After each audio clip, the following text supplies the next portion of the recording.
18절부터 29절까지 보도록 하겠습니다. 제가 한 절 읽고 여러분들이 한 절 읽고 교독하도록 하겠습니다. 이에 그들이 제자들에게 와서 보니 큰 무리가 그들을 둘러싸고 서기관들이 그들과 더불어 변론하고 있더라.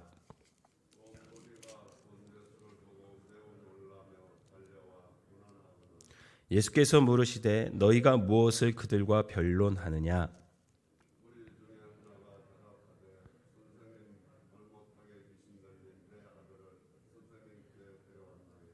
귀신이 어디서든지 그를 잡으면 거꾸러져 거품을 흘리며 이를 갈며 그리고 파리해지는지라 내가 선생님의 제자들에게 내쫓아달라 하였으나 그들이 능히 하지 못하더이다.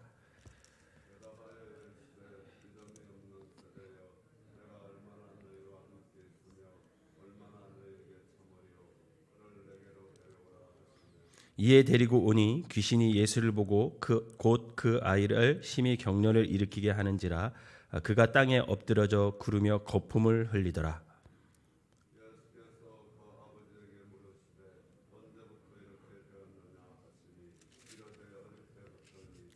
귀신이 그를 죽이려고 불과 물에 자두 전전나이다. 그러나 무엇을 하실 수 있거든 우리를 불쌍히 여기사 도와주옵소서.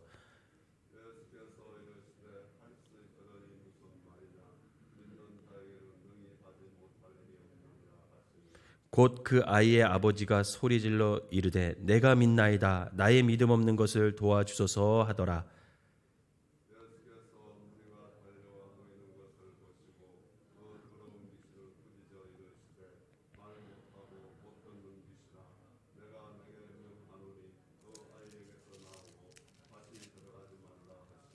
귀신이 소리 지르며 아이로 심히 경련을 일으키게 하고 나가니 그 아이가 죽은 것 같이 되어 많은 사람이 말하기를 죽었다 하나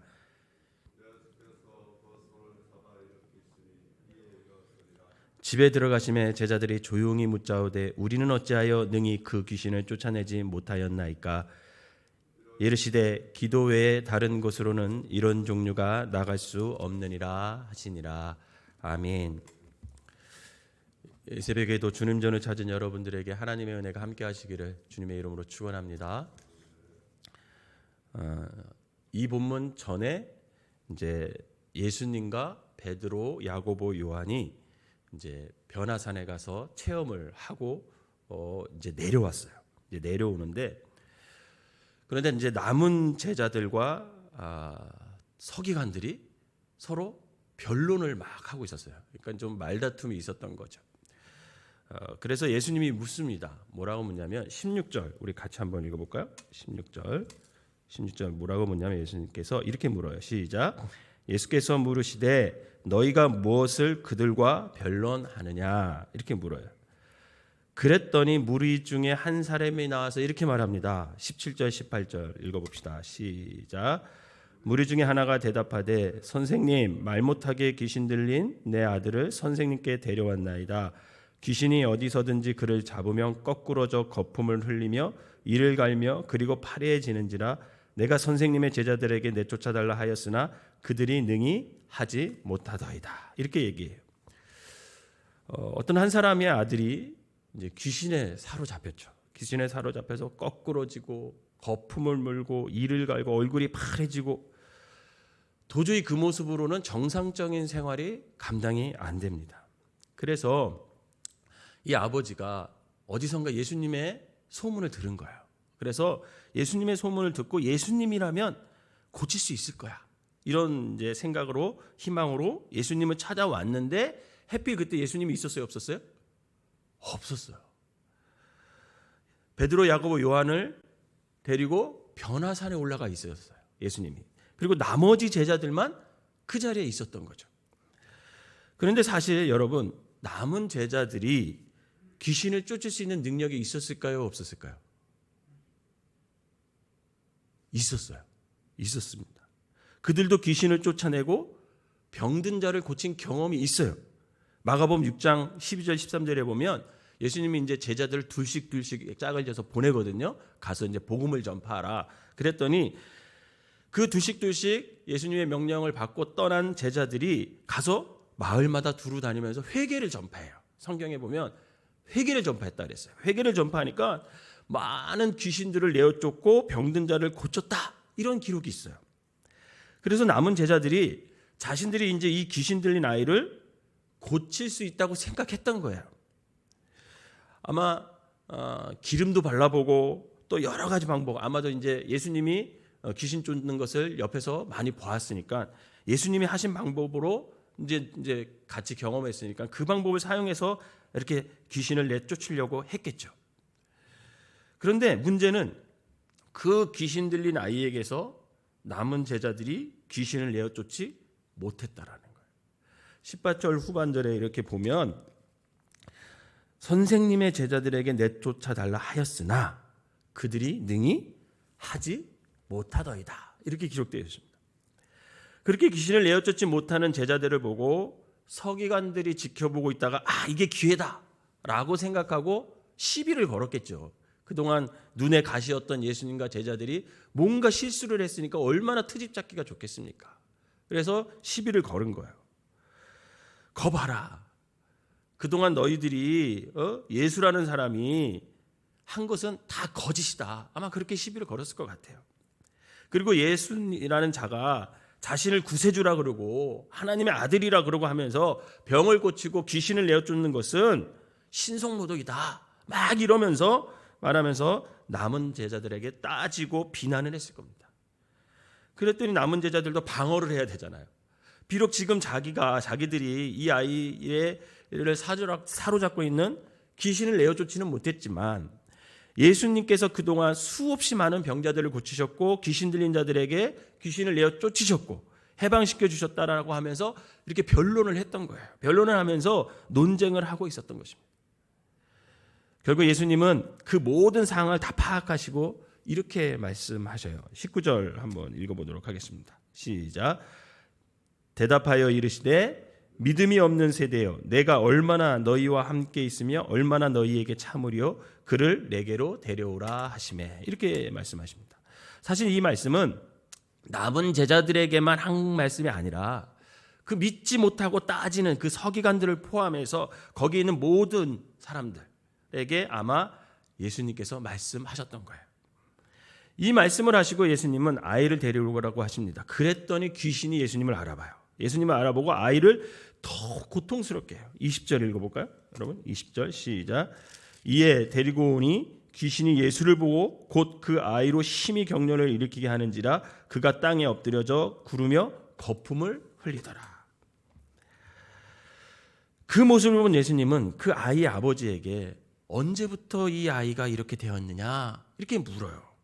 그랬더니 아버지가 그 아이가 어릴 적부터 그렇게 되었나이다 대답합니다. 그리고 그 아이의 고통스러운 과거를 더 자세하게 얘기를 하면서 예수님께 말합니다. 22절의 전반부에 보면 22절 전반부에 보면 뭐라고 얘기하냐면 귀신이 그를 죽이려고 불과 물에 자주 던졌나이다. 이렇게 얘기를 해요. 여러분 귀신이 아이를 죽이려고 불과 물에 자주 던졌다라는 거예요. 여러분 한번 생각해 보세요. 자식의 이런 모습을 보면 아버지의 마음이 어떨까요? 그 어머니의 마음이 어떨까? 그 아버지의 아픈 마음이 예수님을 향해 간절히 표현되어 있는 구절이 바로 이제 22절 후반부입니다. 뭐라고 그렇게 표현하냐면 그러나 무엇을 하실 수 있거든 우리를 불쌍히 여겨 도와주십시오. 이렇게 얘기해요. 근데 여기서 여러분 주목할 단어가 있어요. 이 아버지가 뭐라고 얘기하냐면 그러나 아들을 도와주십시오 이렇게 얘기하잖아요. 저 힘든, 저 고통받는, 저 귀신 들린 그 아들을 고쳐주십시오 이렇게 얘기 안 합니다. 아버지가 뭐라고 얘기합니까? 우리를 도와주세요. 우리를 불쌍히 여기사 우리를 도와주세요 이렇게 얘기해요. 즉 아버지는 아들과 자신이 한 몸으로 연결되어 있음을 이 우리라는 단어로 표현하는 거예요. 아들의 문제가 아니에요. 그 문제는 우리의 문제라는 거예요. 우리. 아들의 고통이 자신의 고통이라는 것을 절실하게 지금 아버지가 예수님 앞에서 표현하고 있는 거예요. 이 대답을 들은 예수님께서 말씀하십니다. 23절 한번 같이 읽어봅시다. 시작. 예수께서 이르시되 할 수 있거든 무슨 말이냐? 믿는 자에게는 능히 하지 못할 일이 없느니라. 이렇게 대답하세요. 그랬더니 아버지가 간절히 소리질러 대답합니다. 뭐라고 소리 지르냐면 24절 시작. 곧 그 아이의 아버지가 소리질러 이르되 내가 믿나이다. 나의 믿음 없는 것을 도와주소서. 이렇게 얘기해요. 저는 이 장면을 영화적인 어떤 표현으로 사용한다면 굉장히 감동적인 장면이고 이 아버지의 마음이 절실하게 드러나는 장면이라고 할 수 있을 것 같아요. 저는 이 장면을 읽으면서 아버지의 마음이 느껴지는 거예요. 아버지의 그 간절함, 즉 아들을 낳게 하고픈 그 아버지의 절실함이 이 대목에서 느껴지는 거죠. 사랑하는 성도 여러분, 신앙은 간절함이 있어야 될 줄 믿으시길 바랍니다. 믿음은 절실함이 있어야 돼요. 절실함. 그래 역사가 일어나고 주님의 하실 일을 우리가 경험할 수 있는 겁니다. 결국 문제 앞에서 우리에게 필요한 것은 절실함이라는 거예요. 여러분 어떤 문제가 생기잖아요. 우리 삶 속에서. 그러면 가장 먼저 필요한 게 뭐냐면 그 문제를 해결하고 싶은 절실한 마음, 이 위기에서 벗어나고 싶은 간절한 마음, 그게 우리에게 있어야 된다는 거예요. 결국 예수님은 아이와 아버지를 도와주셔서 귀신을 내어 쫓고 아이를 건강하게 일으켜 세워주십니다. 그리고 제자들이 집에 들어가서 이렇게 물어요. 뭐라고 말하냐면 우리는 어찌하여 능히 그 귀신을 쫓아내지 못했습니까? 그랬더니 예수님께서 29절 뭐라고 대답하십니까? 시작. 이르시되 기도 외에 다른 것으로는 이런 종류가 나갈 수 없느니라 하시니라. 오늘 본문을 읽으면서 두 가지 정도를 생각해 봤어요. 첫 번째는 믿는 자들에게는 능치 못한 일이 없음을 믿으시기를 바랍니다. 사실 우리는요, 믿음이 있다고 하지만 어떤 문제 앞에서 우리가 믿음을 사용한다 이렇게 말하지만 믿음을 사용하는 것이 아니라 때로는 계산하고 이 문제와 이 위기를 어떻게 극복할 건가 이런 것을 막 스스로 자기가 갖고 있는 모든 능력, 지식, 경험 이런 것들을 사용해서 생각을 하고 계산을 합니다. 근데 그 계산을 하다 보면 어떤 생각이 드냐면 이게 될까? 이런 마음이 들 때가 있어요. 그러면 그 순간 마귀는 우리를 공격하죠. 어떻게 공격합니까? 두려움을 줘요. 두려움을. 내가 이 위기에서 이 문제에서 벗어날 수 있을까? 이런 두려움에 사로잡혀서 머뭇머뭇거리고 주저주저할 때가 있다. 그런 주저주저할 때가 많이 있습니다. 우리가 정말 신앙생활하면서 마음에 새기고 기억해야 될 한 가지가 있습니다. 그것은 바로 뭐냐면 우리가 경험하는 모든 문제와 선택의 순간에 예수님께서 원하시는 것은 딱 한 가지라는 거예요. 그것이 뭘까? 사람들은 이것이 될까? 이렇게 해볼까? 과연 할 수 있을까?라는 의심과 계산, 이걸 바라는 게 아니라 예수님은 딱 한 가지 믿음을 우리에게 요구하심을 믿으시길 바랍니다. 주님은 문제 앞에서 우리에게 바라는 것이 다른 게 아니라 오직 한 가지, 믿음, 특별히 절실한 믿음, 간절한 믿음, 그것이 있느냐라는 거죠. 할 수 있거든 무슨 말이냐? 믿는 자에게는 능치 못할 일이 없다. 이것이 주님의 말씀임을 여러분 믿으시기를 바랍니다. 그러기에 문제 앞에서 우리가 해야 할 일은 바로 나의 믿음을 점검하는 거예요. 어떤 문제, 어떤 위기, 거기에 앞에서 우리가 딱 마주쳤을 때 첫 번째로 해야 될 것이 나의 믿음을 점검하는 겁니다. 그런데 점검을 해봤더니 나의 믿음이 부족한 것 같아. 이 문제 앞에서 나의 믿음을 어떻게 사용해서 해결할 수 없을 것 같아. 그럴 때 주님 앞에 그냥 솔직히 얘기하면 돼요. 이 아버지처럼 뭐라고 얘기합니까? 주님, 저의 믿음 없음을 도와주세요. 여러분, 약한 모습을 주님께 보이는 것은 여러분 나쁜 게 아니에요. 우리의 연약한 모습을 있는 그대로 주님 앞에 내려놓는 순간 그 뒤부터는 누가 인도하셔요? 주님이 인도해 주실 줄 믿으시길 바랍니다. 사랑하는 성도 여러분, 문제 앞에서 한 가지만 생각하시면 됩니다. 나의 믿음을 점검하시고 그리고 부족한 믿음을 느낀다면 주님, 저의 믿음 없음을 도와주세요 라고 기도하세요. 그러면 주님께서 도우셔서 우리가 겪는 모든 문제 앞에서 우리를 건져주실 것을 믿으시기를 바랍니다. 두 번째로는 하나님의 능력은 기도할 때 경험되어지면 여러분 믿으시기를 바랍니다. 왜냐하면요, 여러분 기도 왜 하세요? 기도. 여러 가지 이유가 있겠죠. 하나님 앞에 나와서 기도하는. 근데 저는 기도를 왜 하냐면 제가 기도할 때 하나님께서 내가 사랑받는다는 것을 경험할 수 있기 때문에 저는 기도합니다. 여러분들의 기도도 이렇게 되어지기를 바랍니다. 여러분들이 기도의 자리로 나와서 기도할 때 어떤 일이 일어나냐면 내가 하나님께 사랑받는 사람이구나. 여러분 하나님 앞에 사랑받지 않는 사람은 기도의 자리로 나올 수 없어요.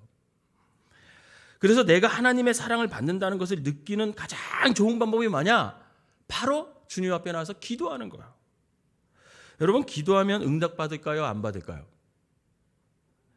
기도하잖아요. 그러면 응답 받을 수도 있고요. 응답 받지 못할 수도 있어요. 문제는 뭔지 아세요? 그것이 다 주님의 뜻이라는 거예요. 응답 받아도 주님의 뜻, 응답 못 받아도 주님의 뜻 믿으시길 바랍니다.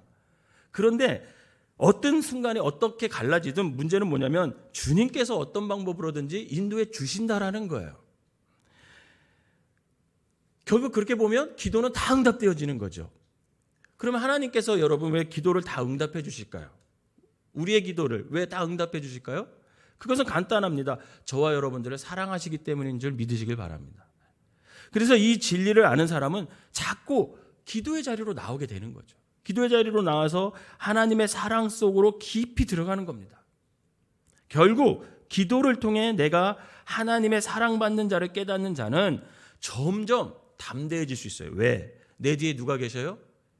하나님, 나의 아버지 되시는, 나를 인도하시는 하나님이 계시니까 담대해지고 든든해지는 거예요. 그 담대해진다는 것이 무엇을 말합니까? 내게 능력이 생긴다라는 것을 말하는 거예요.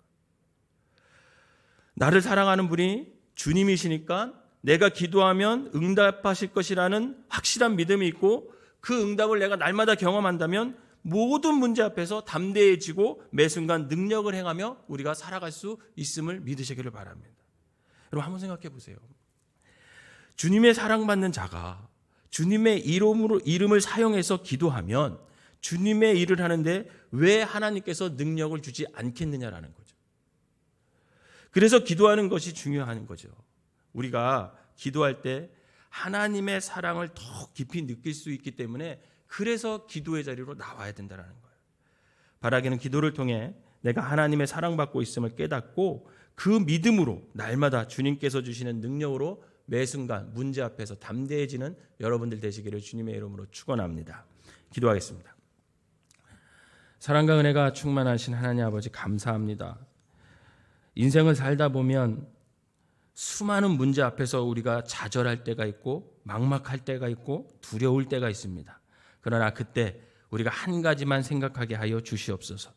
그 순간 나의 믿음을 점검하고 그 믿음이 부족하다고 깨닫는다면 주님, 저의 믿음 없음을 도와주세요 라고 기도하면서 주님 앞에 더 깊이 들어갈 수 있는 믿음의 사람들이 되게 인도하여 주시옵소서. 특별히 내가 주님의 사랑받는 자임을 깨달아 기도의 자리로 나와 그것을 깨닫게 하시고 그 사랑받는 하나님의 자녀임을 우리가 믿음으로 고백함으로 말미암아 모든 문제 앞에서 더욱 담대하게 능력을 행하며 살아갈 수 있는 믿음의 사람들 되게 하여 주시옵소서. 이 새벽에도 주님 앞에 나와서 기도의 자리를 지키는 모든 성도들, 또 온라인으로 아버지 하나님 기도의 자리에 있는 우리 모든 성도들, 하나님 무릎 꿇을 때 하나님께서 능력 주시고 저들에게 믿음을 더하여 주셔서 어떤 문제 앞에서도 담대히 아버지 승리할 수 있는 귀한 믿음의 사람들 되게 하여 주시옵소서. 오늘 하루도 주님께서 우리의 삶을 인도하여 주시되 우리의 생각, 우리의 마음, 우리의 입술, 우리의 행동을 성령님께서 주관하여 주셔서 내가 참된 그리스도인임을 증명하는 귀한 하루가 되게 하여 주시옵소서. 예수님의 이름으로 기도하옵나이다. 아멘.